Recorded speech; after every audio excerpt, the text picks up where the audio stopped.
So ayun guys, no, nakapagpa-remap na tayo.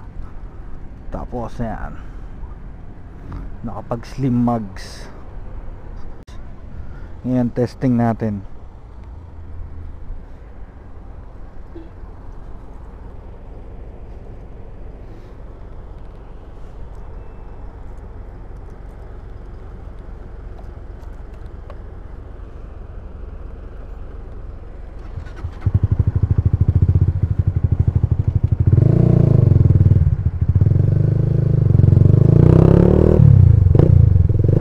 Na ngayon pangit pag may angkas.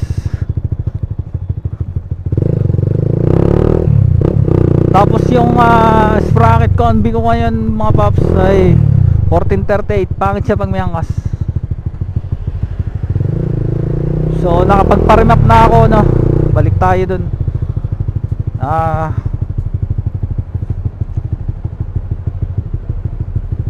Kung makikita nyo sa video, ayan, may limiter siya. Ipopost ko yung video dyan. Tapos ngayon natanggal na yung limiter nya. Pakita ko yung before and after dyan sa video.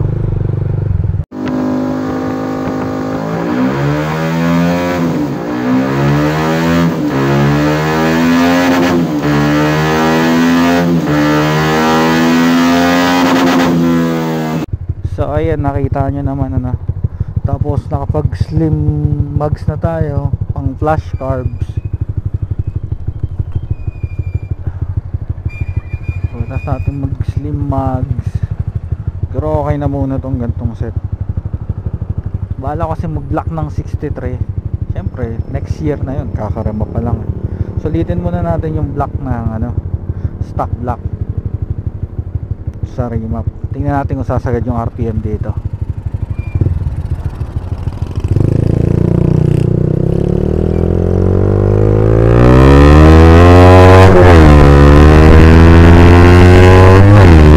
Nakasagad ah.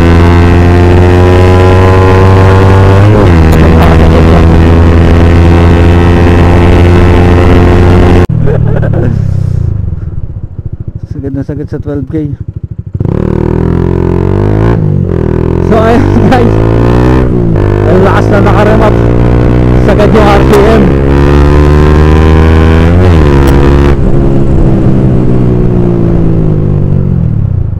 Kaso medyo ano na,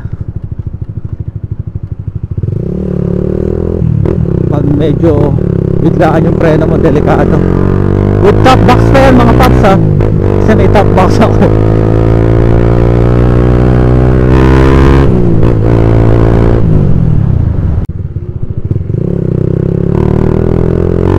So tapos sa gas consumption nya,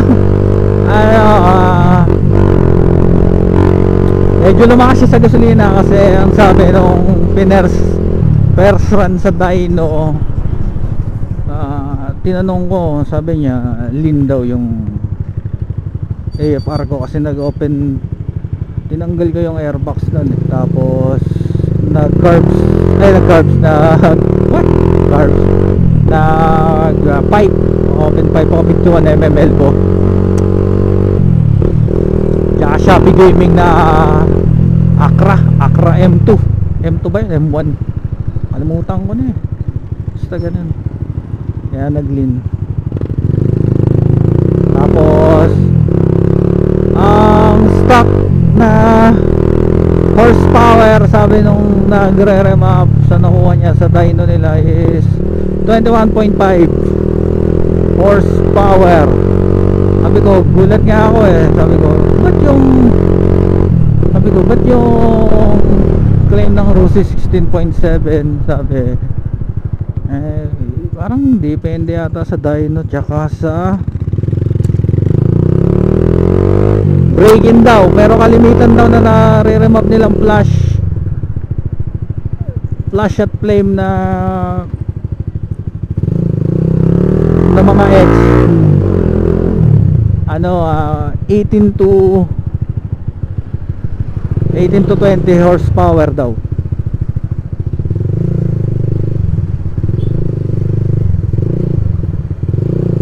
Yun ang sinabi ng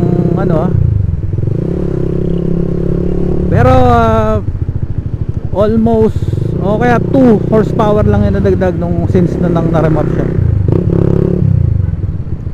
2 horsepower.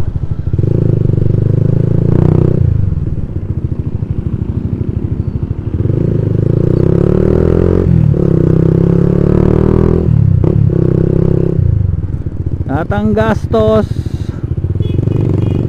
is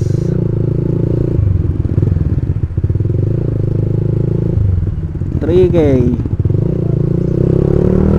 Kaya ako nagpa-remap para mawala yung limiter.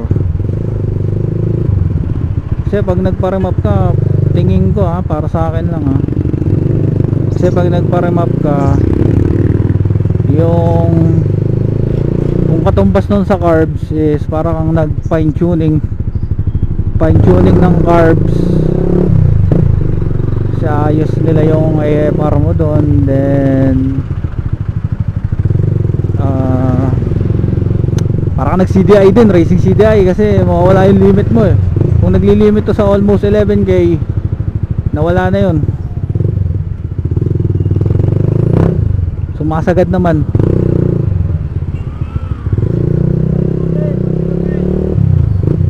Sumasagad na siya. Tapos ang ganda pa ng minor niya, hindi yung parang erratic na mga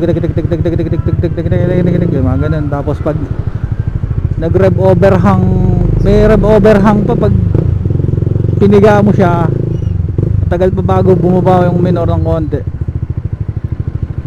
Parang rev overhang.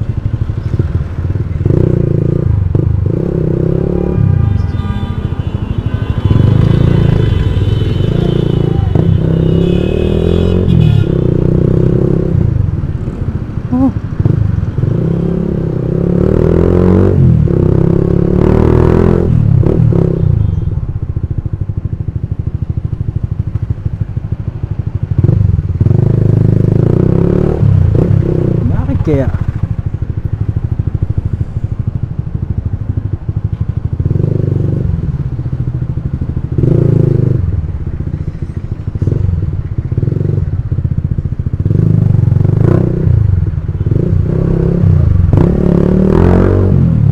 traffic.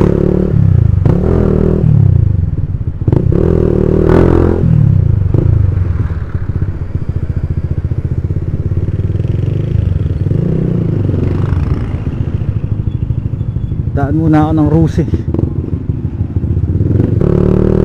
You got the best of my heart, I'll rest in peace. So ayun lang guys, 3K lang yung gastos. Bali 2.7 lang siya Siyempre tipan nyo na lang yung wala nag-remap.